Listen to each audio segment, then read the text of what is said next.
A grown man gave up his subway seat, and 42 million people watched it, like it was the second coming. No crime was stopped. No life was saved. A man stood up on a train, and the internet broke. That's not inspiring. That's embarrassing. That's us collectively admitting that Hollywood has beaten us down so badly, so completely, and so thoroughly that we now treat the bare minimum like it's a revolutionary act. We celebrate Keanu Reeves for riding commercial flights, for not having bodyguards, for smiling at fans, for existing in public like a regular person. Think about how pathetic that is. Not pathetic for him, pathetic for us, because what we're really saying when we share those videos is this: we have completely given up expecting anything from famous people.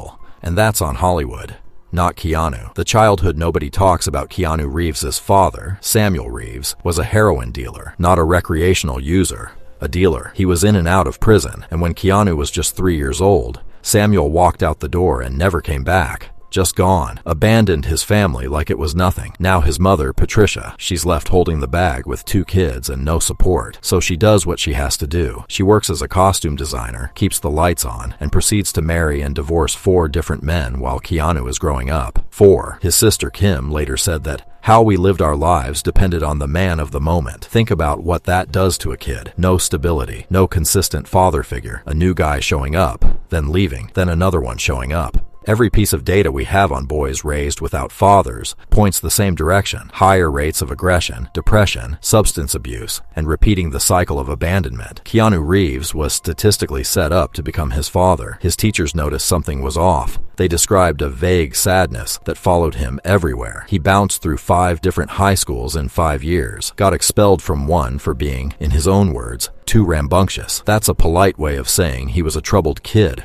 who couldn't sit still in a system that didn't want him. So before you call him a nice guy like it was just handed to him, understand what he was climbing out of. Hollywood tried to erase his identity. When Keanu finally got to Hollywood in the mid-1980s, the industry had a message for him: your name is a problem. His agents told him, Keanu was too ethnic, too foreign, too much. Change it. And here's where it gets wild. He actually considered it. He tried going by Casey Reeves for a hot minute, walked into auditions. They called Casey, and he didn't even respond because deep down he knew it wasn't him. Most people would have caved completely. In the 1980s, when a powerful Hollywood agent tells you your identity is a liability, you either comply or you're done. Keanu pushed back, kept his name, and it had, as he would go on to prove, absolutely zero negative impact on his career. But the fact that they asked him at all, that's a conversation the industry still hasn't fully owned up to. The critics thought he was terrible. Now, here's the thing people love to skip over in the Keanu hagiography. For a long stretch of his career, movie critics thought he was genuinely bad at his job.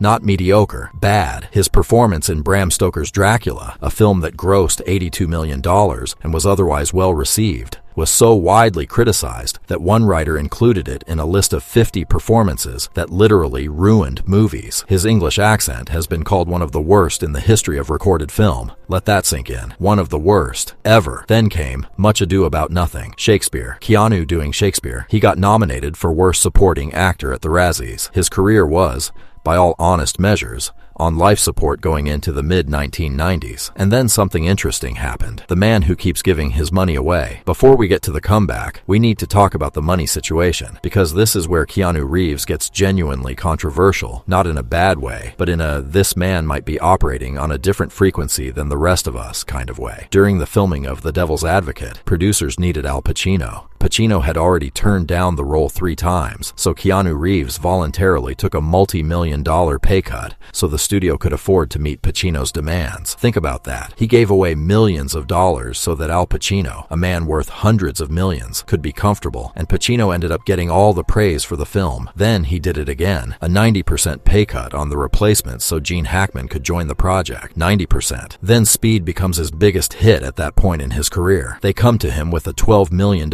offer to star in Speed 2. He says no. Not because of a scheduling conflict, not because of a personal emergency. He said it just didn't Feel right. $12 million. Gone. And 20th Century Fox was so furious, they blacklisted him for a decade. The man got blacklisted by a major Hollywood studio for trusting his gut, and it worked out fine because his next project was The Matrix, the tragedy nobody covers properly. Here's what the viral subway videos don't tell you. Here's what gets buried under the feel-good content. In 1993, Keanu's close friend, River Phoenix, one of the most talented actors of his generation, died outside the Viper Room in Los Angeles. He was 23 years old. Cocaine and heroin. Died right in front of his brother, his sister, and his girlfriend. Keanu has almost never spoken publicly about River's death in the 30-plus years since. That kind of grief doesn't go away. It sits with you. Then, in 1999, right at the peak of his career, right when The Matrix has just made him a global superstar, his girlfriend Jennifer Syme loses their baby, 8 months into the pregnancy, stillborn. They found out on Christmas Eve. Let that image sit for a second. Christmas Eve. The grief destroyed the relationship. They split. Then, in 2001, Jennifer died in a car accident, one day after she had met with Keanu. One day, 3 of the people closest to Keanu Reeves died in an 8-year span: his best friend, his child, his former girlfriend. And during that same period, he quietly started a private cancer foundation. No press release, no Instagram post, no publicist call. He ran it for 5 or 6 years before anyone even found out it existed. He told one interviewer, "I don't like to attach my name to it. I just let the foundation do what it does." That's not a PR strategy. That's a man who has processed unimaginable pain and decided to do something with it that isn't about him. Every A-lister said no to The Matrix. Here's the part that should be in every conversation about Hollywood ego. The Matrix, one of the most important films ever made, was rejected by Will Smith, Nicolas Cage, Brad Pitt, Sandra Bullock, and Johnny Depp before it landed with Keanu. And Keanu said yes while recovering from spinal surgery. He had a bulging disc, underwent a 2-level spinal fusion, got a plate installed in his neck, and then trained for months in a neck brace. He never told the producers, because if he had, they wouldn't have let him do it. Think about every actor who passed on that movie because Australia was too far or the concept was too ambitious. And then think about Keanu doing wire work and martial arts with a plate in his spine. The Matrix grossed over $460 million. It became the highest-grossing Warner Brothers film of 1999. It turned a guy the critics thought couldn't act into one of the defining stars of the next 2 decades. The uncomfortable truth. A video of Keanu Reeves on the New York City subway has 42 million views. He noticed a woman with a heavy bag. He asked if she wanted his seat. She sat down. He stood. That's the whole video. 42 million views. We have to sit with how disturbing that is. The bar for celebrity behavior has dropped so catastrophically low that a man giving up a subway seat to a woman with bags is treated like an act of heroism. We're watching a guy refuse to put his hands on women during photos and calling him a king. We're sharing clips of him eating alone or riding a motorcycle and treating it like he's discovered a new element. But maybe, and this is the controversial part, maybe we shouldn't be laughing at ourselves for celebrating him. Maybe we should be asking harder questions about the system that made us this desperate for a celebrity who acts like a decent person. Hollywood chews people up.